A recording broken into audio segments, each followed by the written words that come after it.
Lucas 11. Hoy vamos a leer del versículo 5 al versículo 13. Lucas 11, del 5 al 13. También les dijo, supongamos que uno de ustedes tiene un amigo y va a él a medianoche y le dice, amigo, préstame 3 panes, porque un amigo mío ha llegado de viaje a mi casa y no tengo nada que ofrecerle. Y aquel respondiendo desde adentro le dice, no me molestes, la puerta ya está cerrada y mis hijos y yo estamos acostados. No puedo levantarme para darte nada. Les digo que aunque no se levante a darle algo por ser su amigo, no obstante, por su importunidad se levantará y le dará cuanto necesite.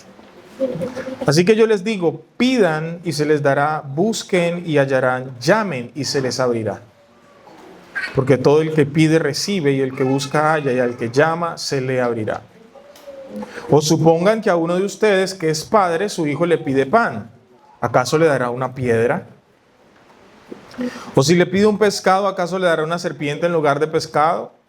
O si le pide un huevo, ¿acaso le dará un escorpión? Pues ustedes, siendo malos, saben dar buenas dádivas a sus hijos. ¿Cuánto más su Padre Celestial dará el Espíritu Santo a los que se lo pidan? Padre, una vez más te damos gracias por tu palabra leída. Y ya el mero hecho de ser leída, Señor, ya yo te ruego que pueda producir cambios en nuestro corazón, en nuestra mente. Y podamos verte, oh Dios, como tú te revelas en tu palabra. Redargúyenos, enséñanos. Y te pedimos, Señor, que podamos nosotros cultivar una vida de oración. Coherente, consistente, contrita, humillada y sincera delante de ti. En el nombre de Jesús. Amén. Amén.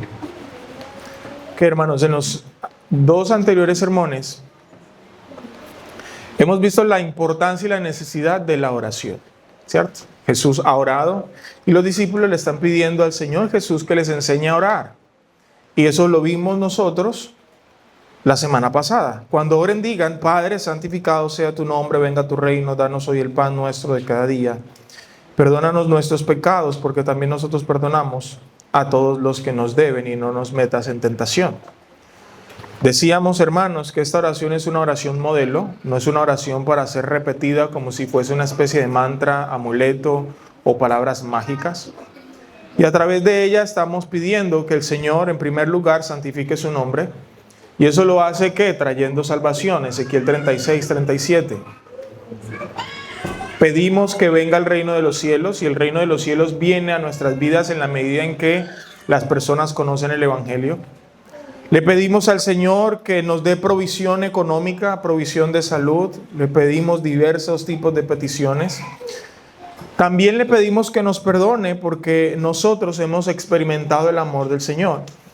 Y que es fácil perdonar, digo fácil en el sentido amplio y bíblico de la palabra, no en el sentido específico, referente a las situaciones que cada uno vive cuando alguien le traiciona o peca contra usted, porque es difícil.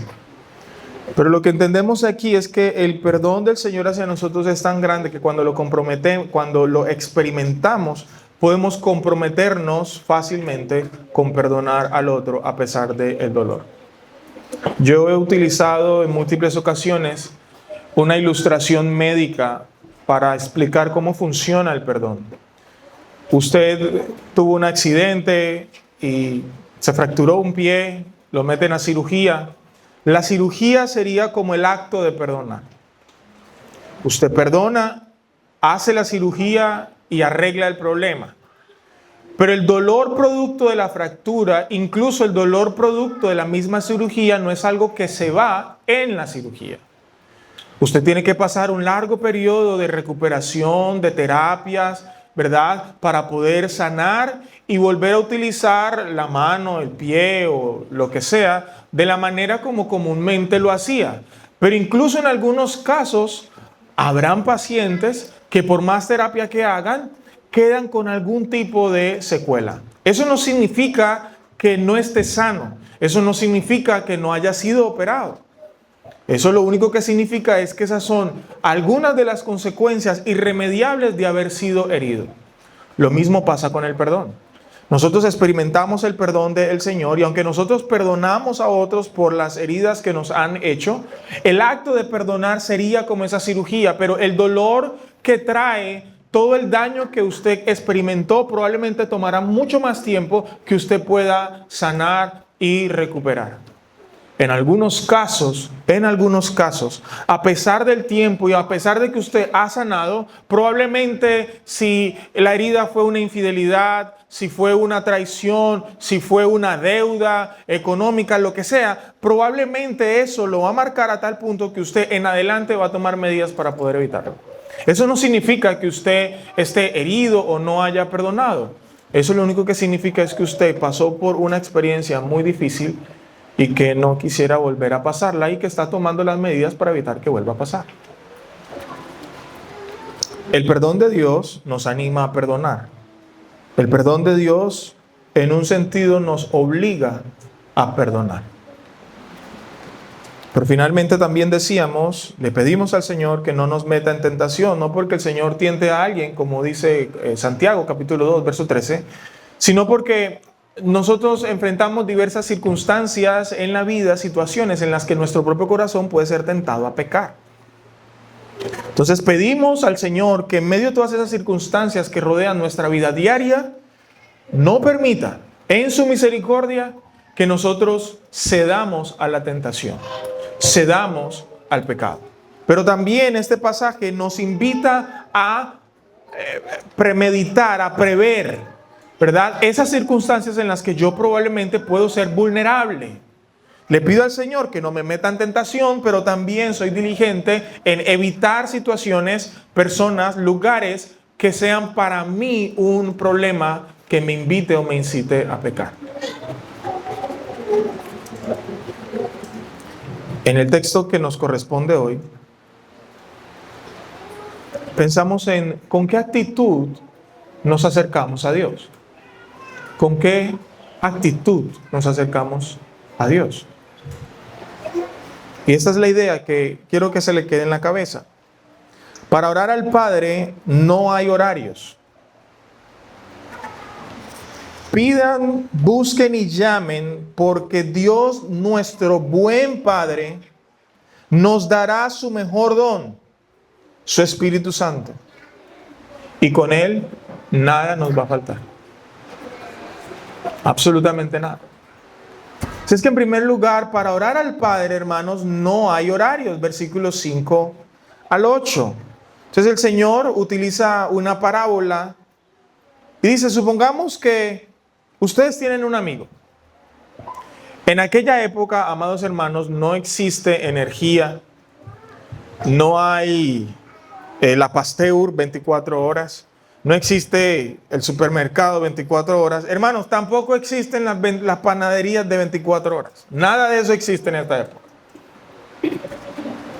A eso de las 5:30, 6 de la tarde, eso es como en algunos sitios rurales en Colombia ocurre. A esa hora ya todo el mundo se está guardando. Y 7:30, 8 de la noche ya todo el mundo está durmiendo. Y por ahí tipo 4:30, 5 de la mañana ya todo el mundo está en pie. Porque la idea del campo es, hay que aprovechar la luz del día. Porque cuando viene la noche ya no se puede hacer más nada.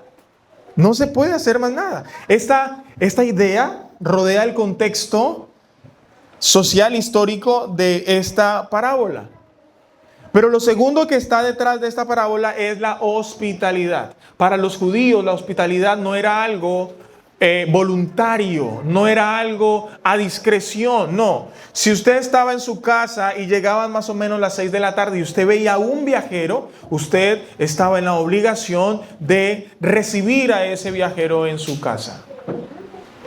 Y con la recepción, lo primero que se hacía es lavarle los pies, porque vienen sucios, ¿verdad? En ese tiempo no existían tenis Nike ni nada de lo que usamos hoy, sandalias. Los pies están sucios, empolvados, entonces a la persona se le recibe, se le lavan los pies, se le da beso en las mejillas, se le da agua y se le da pan.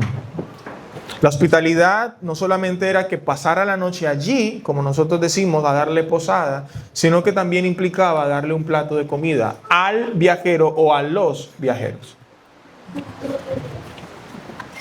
Entonces este hombre está en su casa, son las 12 de la noche, y a esa hora también implica lo tercero del contexto, y es que después de las 6 de la tarde, en la oscuridad absoluta, porque no hay energía, probablemente antorchas, pero todo está oscuro, las personas se enfrentan a múltiples peligros.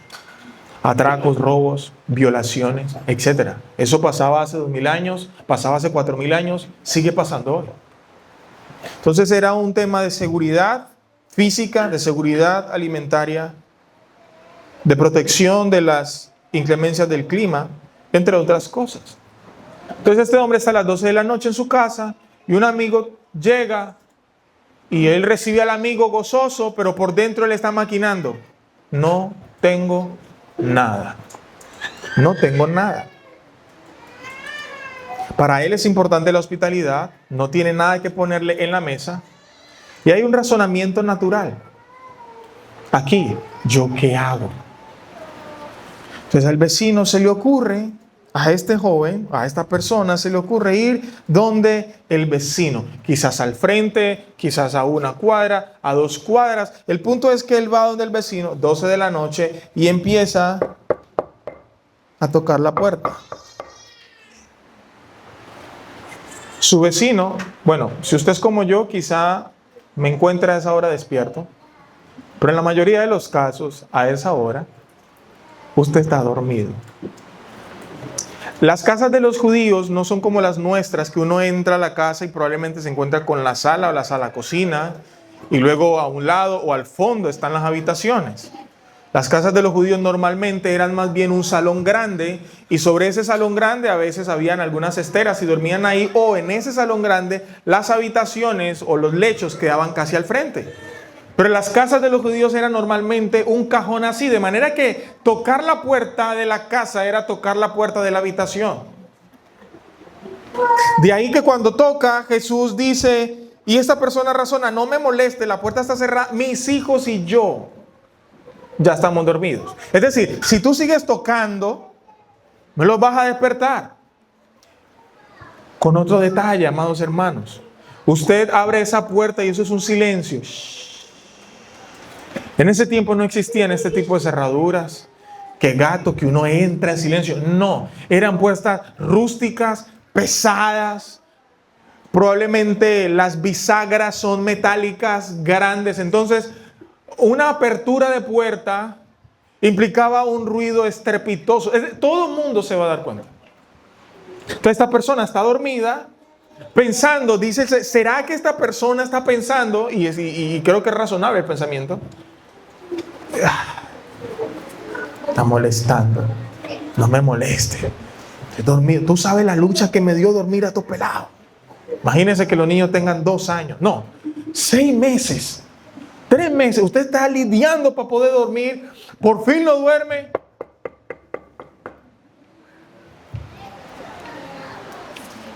Es molesto. ¿A quién se le ocurre tocar a las 12 de la noche? No puedo levantarme a darte nada. Y entonces Jesús dice, miren, aunque esta persona piense así,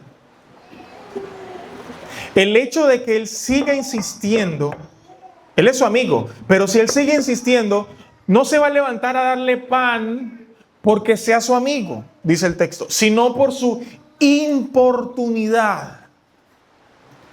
La palabra importunidad, hermanos, la traducción de esa palabra es quizá fuerte. Es alguien indecente. Es alguien sin vergüenza. ¿A usted no le da pena ir a tocar a las 12 de la noche? Yo tengo vecinos sin vergüenzas. A las 4 de la mañana, 4 y media de la mañana, nos levantan con diomedazos.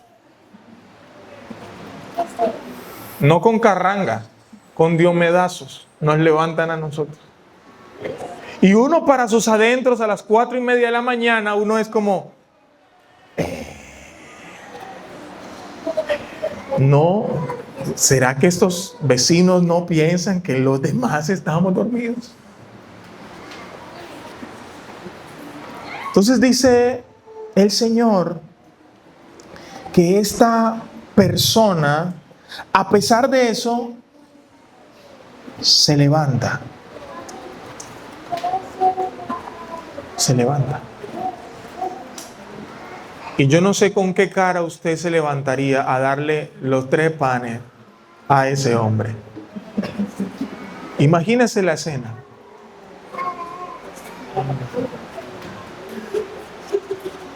Ni un limón, trasnochado, ojeroso. En esta época, quizá en pijama usted, espéreme, vistiéndose, organizándose, para poder llevarle algo de pan a esta persona. Este amigo que toca se enfrenta a un dilema. O soy mal amigo con el que llegó y no tengo nada que comerle, o soy mal amigo con mi vecino que tengo que despertar. O sea, en cualquiera de los casos, él queda mal. Él prefiere molestar, quedar bien con uno y quedar mal con el otro. Molestar al otro. Y mis amados, aquí hay varias cosas que quisiera que quedara en nuestra mente y nuestro corazón. ¿Cuál sería la visión que tenía este amigo que va y toca la puerta de su amigo que está dormido? Hay una canción que le colocamos a los niños. Es de unos españoles. El canal de YouTube se llama Balibán. Y hay una canción que se llama El amigo importuno. Y hay una ilustración y es una canción muy bonita. Habla de esta parábola. Y dice la canción, no lo dice el texto. Él dice, este amigo nunca se ha negado. Pero probablemente esta vez pudo ser molesto. Pero este amigo va, ¿qué visión tiene? No importa, yo lo voy a molestar. Porque yo sé que él puede ayudarme. La visión que nosotros tenemos de Dios, y este es el punto, amados, la visión que tengamos nosotros de Dios va a determinar con cuál actitud nosotros vamos al Señor. Permítame explicarle. Nosotros podemos pensar que Dios es como este hombre en casa que está dormido, que cuando le oran y le piden gruñe y que de mala gana contesta. Y podemos tener esa visión de Dios. Y esa visión de Dios hace que nosotros nos retraigamos de la oración. Yo no voy a molestar al Señor. Le voy a pedir por esto, pero yo creo que Dios puede estar ocupado en cosas más importantes. Nuestros niños de 2 añitos, 3 añitos, cuando uno les empieza a enseñar a orar, ellos dicen, papi, yo quiero orar. Yo, sí, papi, ¿por qué? Yo quiero orar por mis juguetes. Es que la mamá de no sé qué, de los juguetes, se siente mal. Entonces yo quiero orar para que el Señor sane a mi juguete. ¿Y usted qué hace? Mija, uno no ora por esas cosas. Espérate. Es la visión. ¿Cuál es la visión que tiene ese niño de 2 años, 3 años, que te dice, ora a Dios para que sane mi juguete? Nuestro enfoque es el juguete. Que eso es de pasta, de trapo, de lo que sea. Pero la idea de la niña, del niño, es que Dios lo puede sanar. Y esa idea hace que él diga, pa, quiero que ores por mi juguete. Es por esa idea que yo oro por el juguete. Porque esa visión de Dios me hace acercar a Dios como lo que Él es.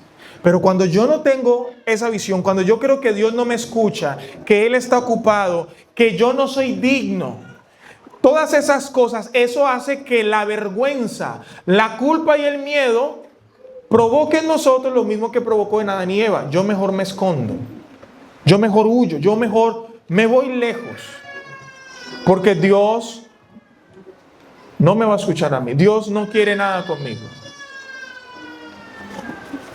Y esa no es la idea del texto. La idea del texto es todo lo contrario. Dios es eterno, omnipotente, santo, inmutable, omnisciente, omnipresente, majestuoso, trascendente. Está por encima, más allá y fuera de todas las contingencias del universo. El saber que Él es soberano, que cumple su propósito, que lleva a cabo el plan perfecto que ordenó desde el principio, motiva en nosotros, seres finitos y temporales, el deseo de orar al Señor y confiar en que Él tiene control de todas las cosas. ¿Cómo oramos en medio de esta lluvia? Mire, para nosotros, los de esta cuadrita, y para muchos de San Fernando y el Consejo para allá, hemos experimentado como 4 inundaciones. Y es cuestión de que llueva todo el día como ayer para que a las 11 de la noche estemos todos filosofando al borde del río. ¿Será que sube o será que no? ¿Será que sube o será que no? Porque ya eso está en nuestra memoria. Eso está en nuestra mente. El cristiano entiende que Dios tiene control de eso. Entonces estamos ahí ya no pensando, ¿será que sube, será que no? No, estamos diciendo, Señor, si tú vas a hacer que suba, dame tiempo.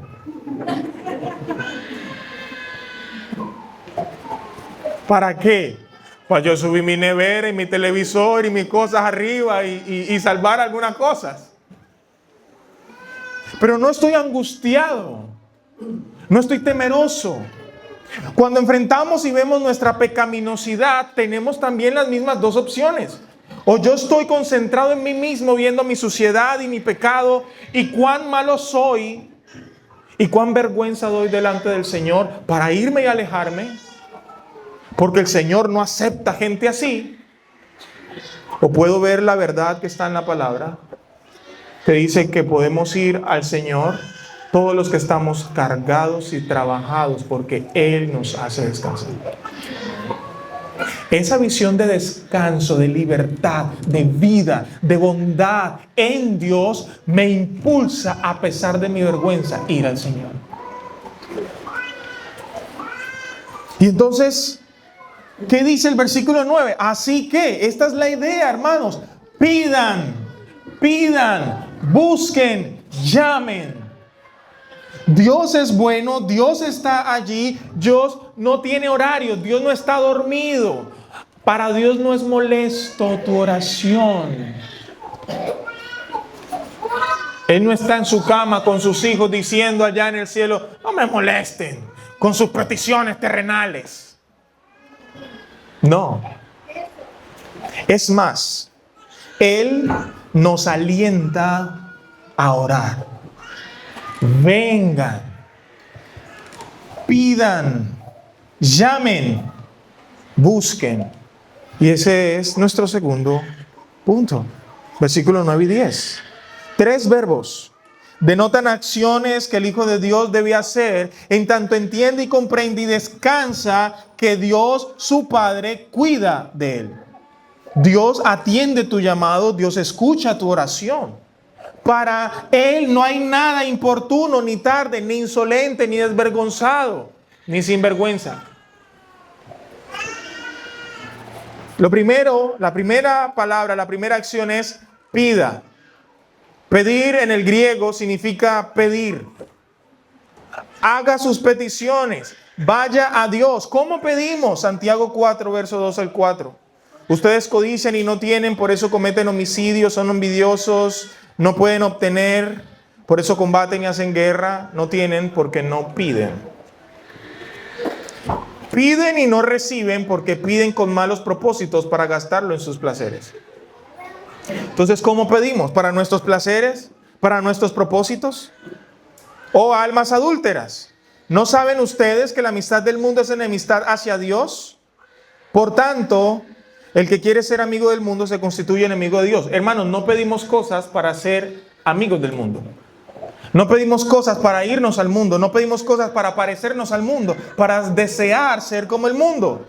Pedimos para los propósitos de Dios en los cuales yo termino siendo beneficiado.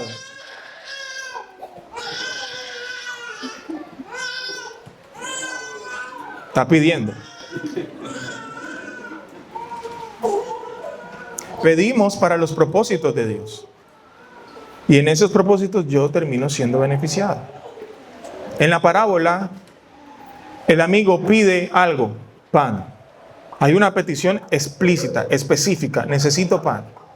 El segundo verbo es buscar. No solo pedimos lo que pedimos, sino que damos pasos concretos en la búsqueda de aquello que pedimos. Entonces este hombre pide pan, pero se levanta de su casa, camina, va hacia el vecino y toca. Es decir, está buscando. Mis hermanos, el que pide pan no está en la mesa sentado esperando que el pan llegue. Ni siquiera cuando el pan caía del cielo. La gente tenía que salir de su campamento, de su tienda, a buscar y recogerlo. De manera que este hombre pide, pero también va y busca. Nuestras oraciones deben estar acompañadas de acciones concretas que evidencien que realmente estás buscando lo que estás buscando. Ejemplo. Señor, dame sabiduría para educar a mis hijos, para criarlos en el temor del Señor. Petición. Muy bien. Ahora, busca eso. ¿Cómo lo buscas? Amor, he sacado del presupuesto tanto para que compremos un libro de cómo instruir el corazón de nuestros hijos. En CLC los venden. No me están pagando por eso. Mi amor, vamos a vernos esta serie sobre crianza de los hijos. ¿Me siguen? Estoy pidiendo al Señor y estoy buscando. Yo quiero conversar con la hermana Epi para que nos diga el secreto de criar, ¿cuántos? 7, 9. Oh, Dios mío. Pensé, imagínate, hermana Epi, yo tengo que invitarla a un café. Yo quiero preguntarle cómo fue su disciplina, cómo hizo. Ella es más sabia, tiene más experiencia. Nosotros apenas estamos empezando. Entonces estoy orando al Señor y ¿qué estoy haciendo? Buscando. Padre, dame un empleo. Llenamos nuestras hojas de vida, 50, 100 hojas de vida y empezamos a repartir, hablamos por aquí. Estoy buscando. En el contexto de este texto, al final ustedes van a ver que habla del Espíritu Santo. Estamos pidiendo entonces la llenura del Espíritu Santo. Entonces, ¿yo cómo busco la llenura del Espíritu Santo? A través de los medios de gracia. La oración, la lectura, el ayuno, la exposición regular a la predicación de la palabra. Estoy buscando. Mis hermanos, no podemos buscar madurez en Cristo, pedir madurez en Cristo, sin buscar formas prácticas de madurar y crecer. No hay manera. Quiero entrar a la universidad y ni siquiera compramos el PIN. No estamos pendientes de las fechas.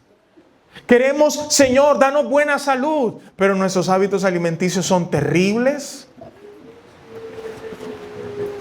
Nuestra vida de ejercicio es terrible. Y tratamos nuestro cuerpo como si ya estuviéramos glorificados. Y eso es porque no tenemos ningún síntoma. Pero el tiempo llegará. El tiempo llegará. Y todas esas cosas probablemente nos van a pasar factura. Pedimos salud. Busquemos hábitos saludables. Pedimos sabiduría. Busquemos conocimiento. El conocimiento llega a nuestro cerebro y el Espíritu Santo hace que eso baje a nuestro corazón y se convierta en sabiduría para saber utilizar ese conocimiento con un propósito, la gloria de Dios. Pero la tercera acción que dice Jesús es llame. La palabra llamar refuerza e intensifica las dos anteriores. Llamar es perseverar, insistir, persistir y nunca.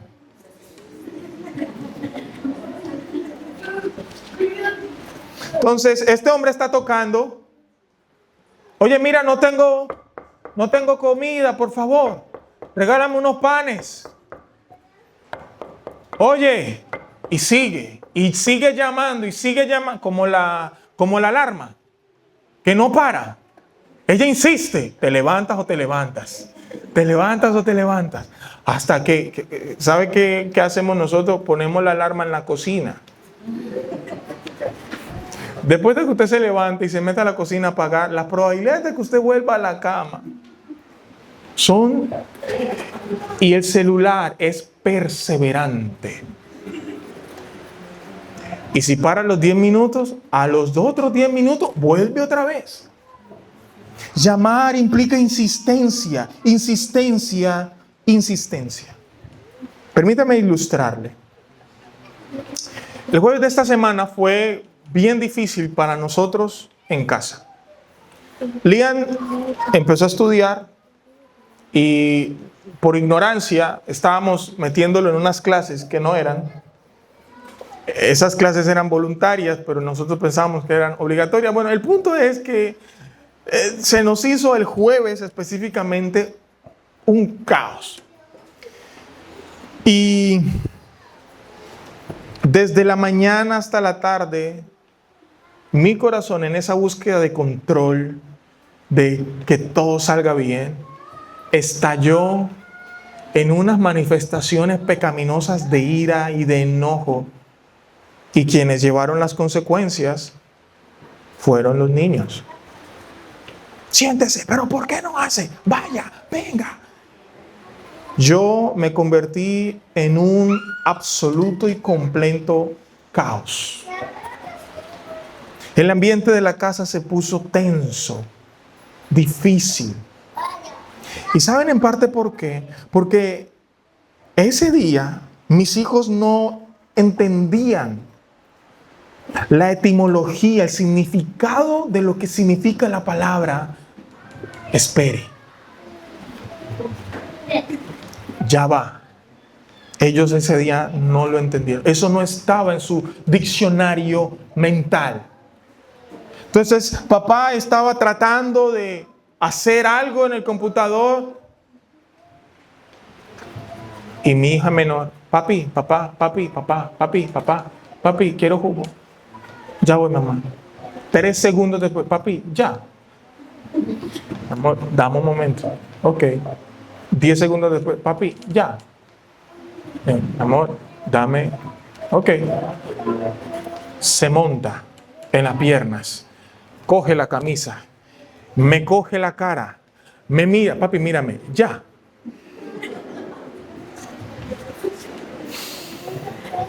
Yo no sé si ustedes vieron la primera película de Moana, pero esa mujer en la película, ¿cierto? Ese personaje lleno de verde y esperanza se convirtió en un volcán aterrador.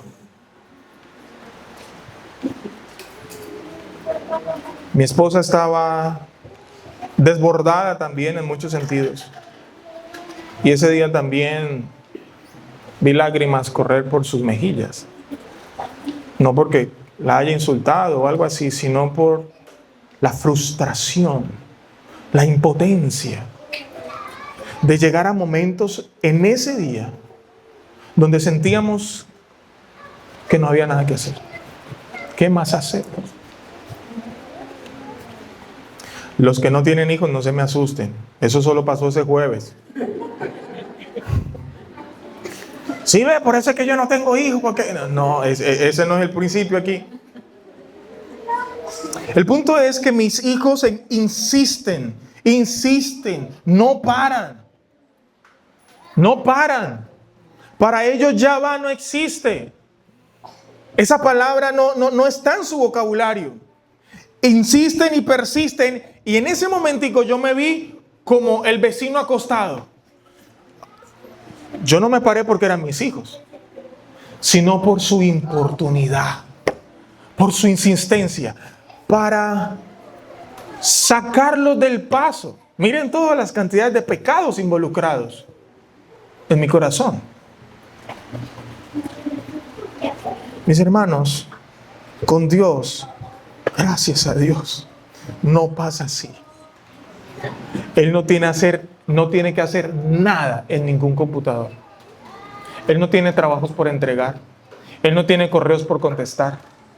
Él no tiene llamadas que hacer. Él no tiene libros que leer. Él no tiene comentarios que estudiar para preparar un sermón. Él no tiene nada de eso. Él antes te está diciendo, insísteme, persiste, sigue orando, que yo estoy aquí para escucharte. Lo que necesitamos, Él nos lo va a dar. Y ese es el razonamiento de nuestro tercer punto. Dios, nuestro Padre bueno, un Padre bondadoso, misericordioso, nos dará su mejor regalo. Versículos 11 al 13. Supongan que a uno de ustedes que es padre, ¿ven por qué les hablé como padre? Su hijo le pide pan, ¿qué le va a dar? ¿Una piedra? Eso es una pregunta retórica. ¿Usted le va a dar una piedra a su hijo? Si le pide un pescado, ¿qué le va a dar? ¿Un escorpión? ¿Una serpiente? Papá, necesito dormir. ¿Te va a colgar de los pies en un árbol? No. El papá y la mamá incluso son capaces de bajarse de su cama para que el niño duerma. Y miren la comparación que hace el Señor. Si ustedes siendo malos. Si Brian siendo un papá impaciente, que se llena de cólera y de ira, es capaz de levantarse a darle un vaso de agua a su hijo.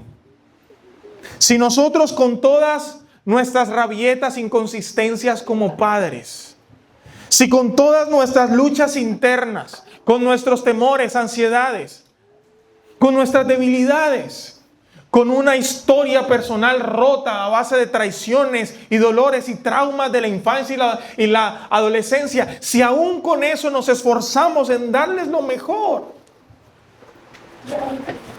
si a pesar de nuestra naturaleza pecaminosa, que aunque redimida todavía tiene rasgos de pecado, si aún así damos buenas dádivas, nos preocupamos por cuidar a nuestros hijos, por alimentarlos, por protegerlos, ¿qué pueden esperar de ustedes? Dice el Señor. ¿Qué pueden esperar de ustedes de un Dios que es absolutamente bueno, en quien no hay ni un átomo de oscuridad, ni pecado, ni mala intención? ¿Qué pueden esperar de ustedes del Señor?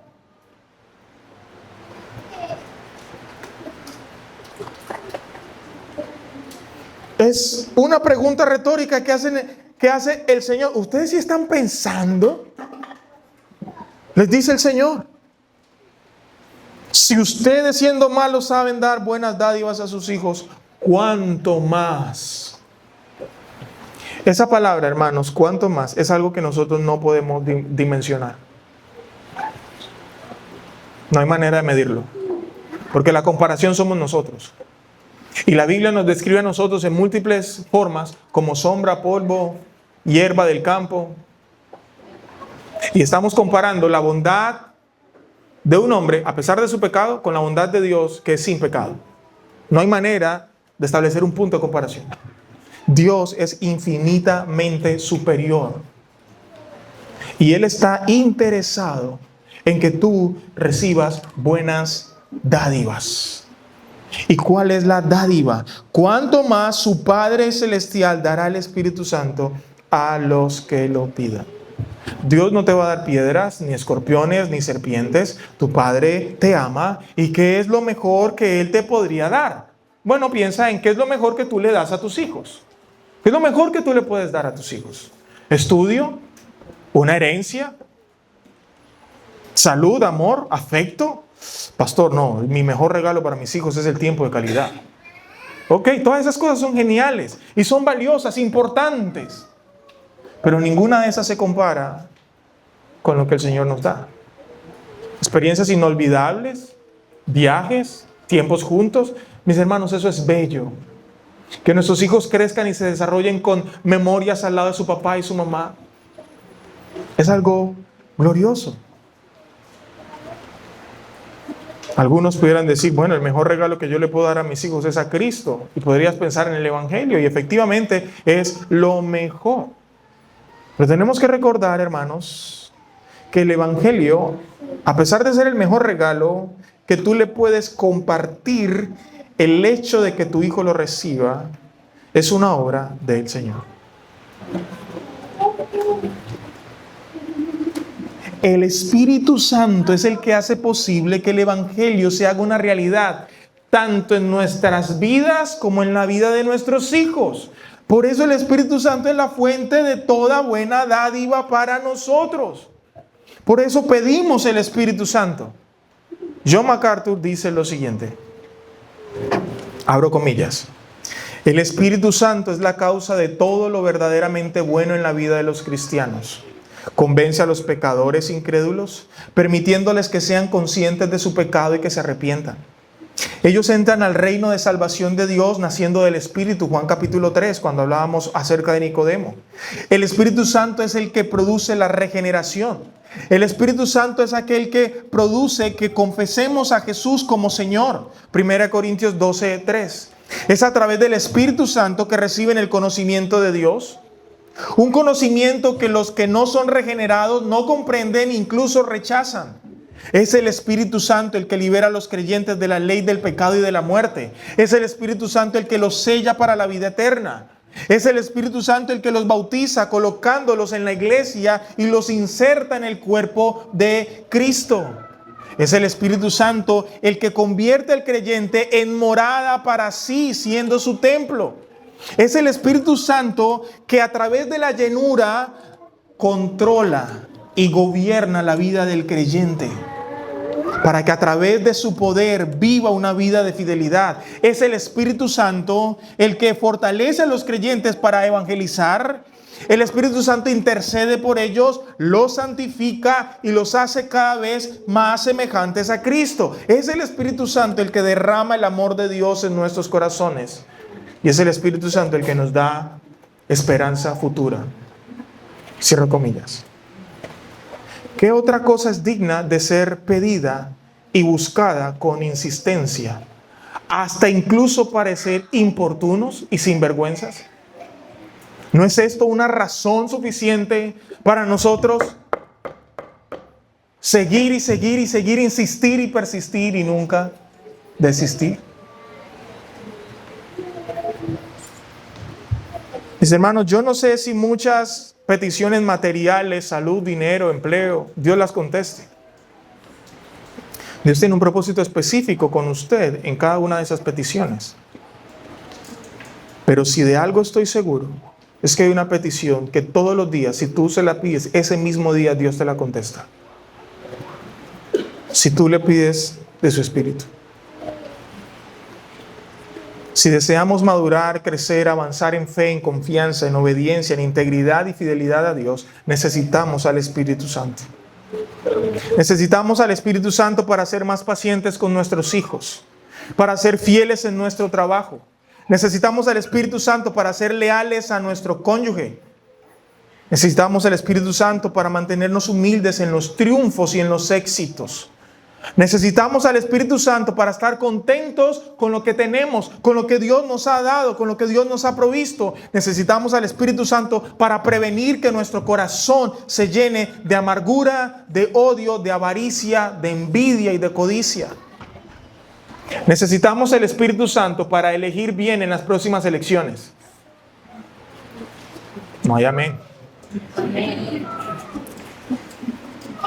Necesitamos el Espíritu Santo para tomar decisiones familiares y financieras sabias. Necesitamos el Espíritu Santo, Duván, Charlie, para prepararnos para el matrimonio, para liderar a nuestras esposas, para ser fieles. Necesitamos el Espíritu Santo para permanecer leales a ese pacto matrimonial. Necesitamos el Espíritu Santo para servir en la iglesia, para edificar a otros, ser consuelo para otros, para animar a otros. Necesitamos al Espíritu Santo. Necesitamos al Espíritu Santo para no desanimarnos fácilmente, para no decaer fácilmente. Para absolutamente todo lo necesitamos. Esta es otra manera de decir lo que Lucas capítulo 15 dice. Separados de mí, nada podéis hacer.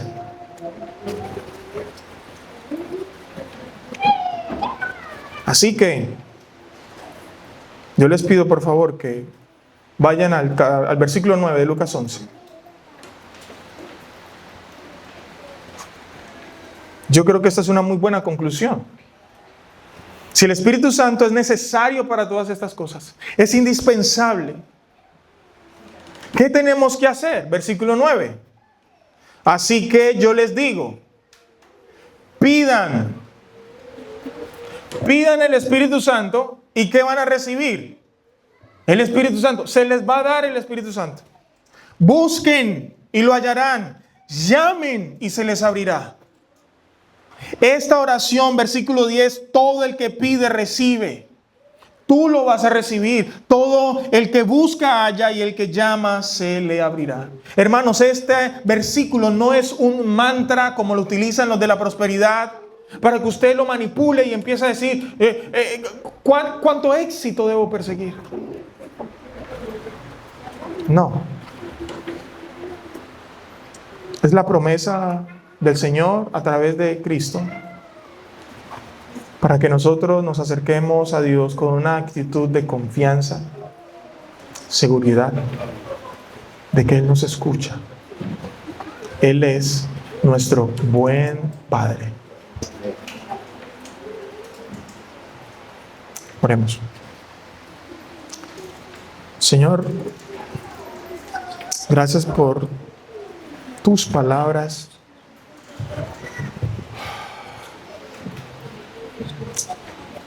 Enséñanos, Señor, a orar. Enséñanos a pedir con sabiduría. Enséñanos a ser consistentes, Señor. Si hay algo que todos los creyentes, incluidos los pastores, diáconos, líderes, desde el mayor hasta el menor, desde el más famoso al más desconocido, Señor, si hay algo con lo que todos luchamos es con nuestros hábitos de oración. Te pedimos que nos perdones. Y hoy, Señor, que hemos escuchado este texto, danos razones suficientes para ir a ti en oración, para cultivar una vida de oración sana, para que cuando nos acerquemos a ti, Señor, la visión de Dios que tú nos das en tu palabra sea la que gobierna nuestros corazones, no nuestras opiniones, nuestros intereses o experiencias personales del pasado, sino que tú seas quien gobierne nuestras vidas. Te pedimos por tu Espíritu. Te pedimos tu Espíritu Santo para que nos guíe, nos aliente, nos consuele, nos redarguya, nos reprenda, nos santifique, nos humille, nos exhorte, nos lave, nos haga crecer, nos haga madurar, conforme a la estatura de la plenitud de Cristo. Gracias por habitar en nosotros, en medio de esta iglesia. Y gracias por darnos tu palabra, porque solamente por tu Espíritu podemos decir amén. Tuya sea la gloria por los siglos de los siglos. Y la iglesia dice, amén.